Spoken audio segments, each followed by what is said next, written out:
Jumpa lagi di Adibu TV. Ya, ini adalah Oppo A57.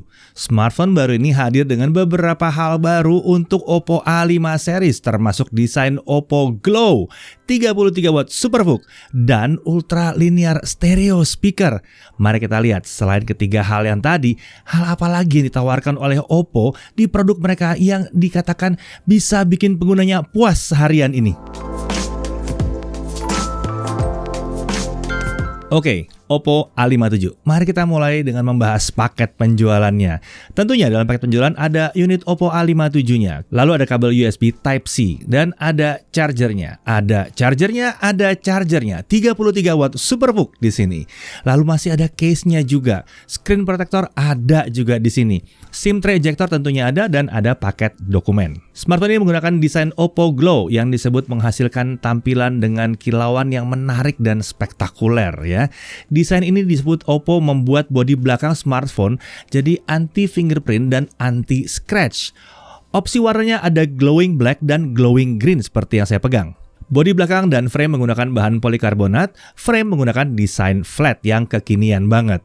Dimensinya 163,7 x 75 x 7,99 mm. Untuk bobotnya hanya 187 gram. Jadi terbilang cukup tipis dan ringan ya smartphone ini. Oke, mari kita lihat. Di sisi kanan ada tombol power dan ini juga sekaligus fingerprint scanner. Sangat menyenangkan ini ya. Lalu bagian atas ini kosong. Di sebelah kiri ada SIM tray yang non-hybrid. Jadi bisa pakai 2 nano SIM plus 1 micro SD. Kemudian di sini juga ada tombol volume up and down. Di bagian bawah ada audio jack 3,5 mm, ada mikrofon, ada USB Type-C dan ada speaker. Kita berada lagi ke depan. Di sini ada layar Color Rich Display 6,56 inci. Resolusinya adalah HD+ atau 1612 x 720 pixel.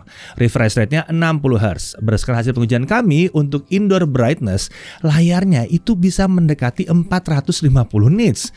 Ini terang banget ya. Sementara color gamutnya bisa mencapai 99,9% sRGB dan 95,9% DCI-P3.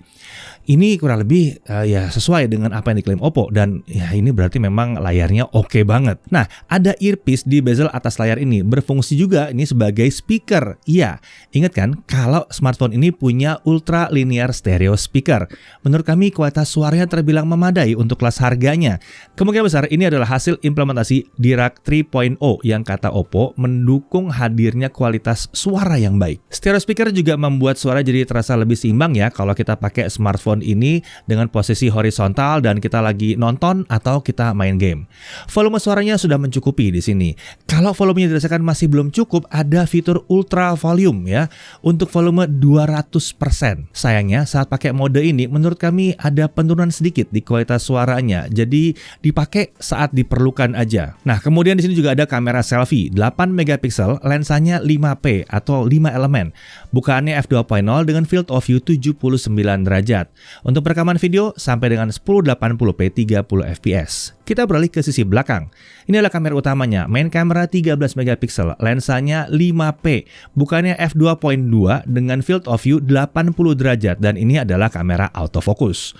Lalu ada mono kamera 2 megapiksel, lensa 3P dengan bukaan f2.4 dan kemudian di sini ada LED flash. Video recording dari kamera utamanya adalah 1080p 30 fps maksimum. Untuk fitur-fitur ada AI portrait retouching, ada 360 degrees fill light, ada night mode, ada pro photo, dan ada time lapse, dan ada banyak lagi. Bodi smartphone ini disebut Oppo sudah mengantongi sertifikasi IPX4 untuk ketahanan terhadap cipratan air dan IP5X untuk ketahanan terhadap debu. Tapi ingat ya, ini untuk cipratan air, bukan untuk dicelupkan ke dalam air. Jadi kalau cuma kena hujan doang sih aman, nggak ada masalah ya. Nah, untuk spesifikasi internalnya dia pakai SoC MediaTek Helio G35 yang 12 nanometer.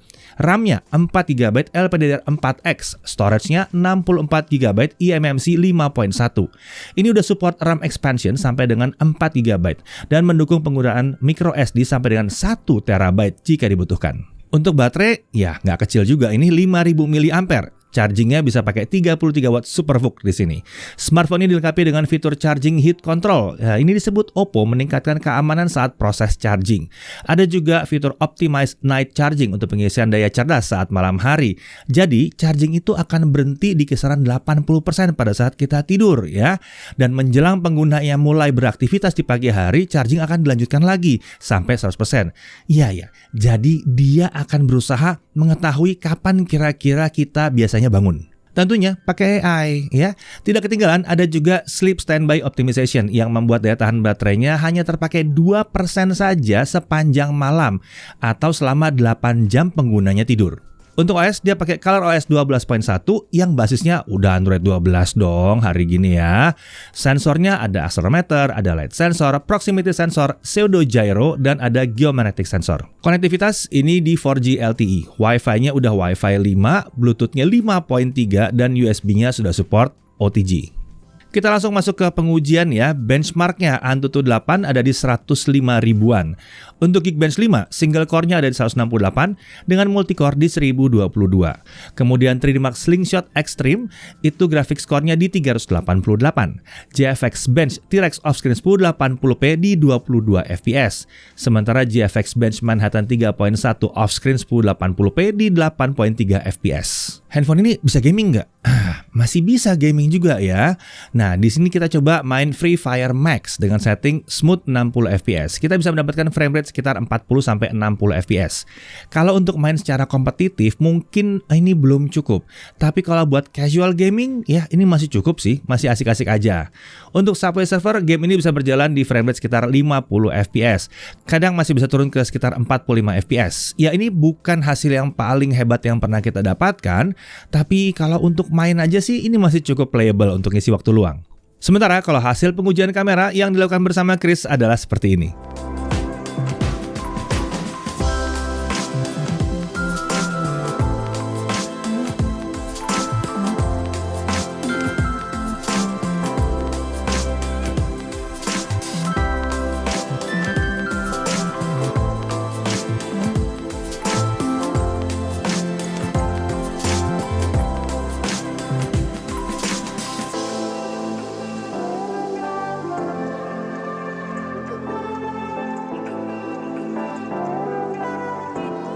Oke, kita lanjut ke tes baterai. Video playback 1080p itu baterainya bisa bertahan sekitar 19 jam. Lumayan oke ya 19 jam ya. Siapa yang mau nonton 19 jam nonstop? Bisa pakai ini.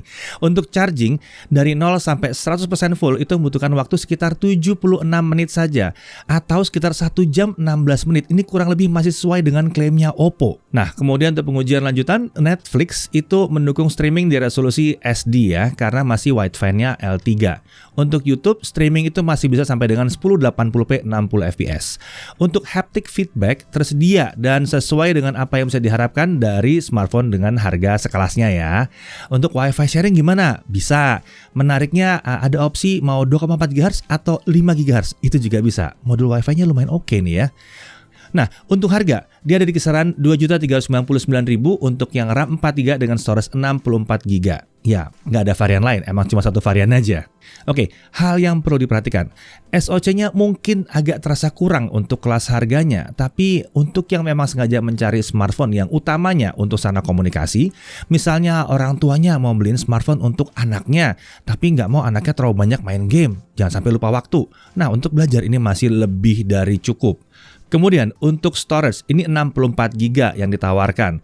Untungnya memang masih ada microSD slotnya. Kemudian untuk konektivitas sebetulnya udah cukup modern, cuman ya seandainya ada NFC pastinya lebih mantep ya di sini. Nah, dari sisi kelebihannya tentunya dual speaker dengan kualitas yang terbilang oke nih, membuat suara jadi seimbang saat smartphone-nya dipakai di posisi horizontal.